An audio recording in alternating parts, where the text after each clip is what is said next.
راحت و سکون کیا ملتا ہے؟ میرے نبی نے پاک سرکار نے فرمایا جب تم اللہ کے گھروں میں داخل ہو جاؤ یہ سمجھو کہ سب سے بلند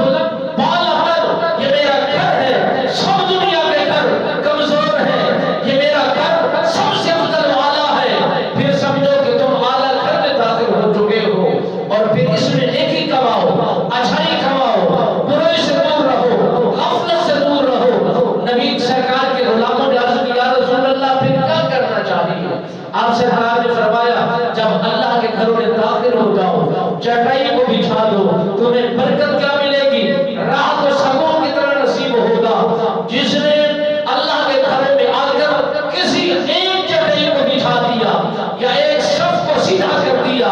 یا وہاں سے آ کر کسی کاغذ کو اٹھا دیا یا کسی تیلے کو اٹھا دیا، تمہارے کے بے نیاز نے فرمایا جس نے ہمارے گھروں کو صاف کیا، ہمارے گھروں کو صاف ستھرا رکھا، اور جس نے ہمارے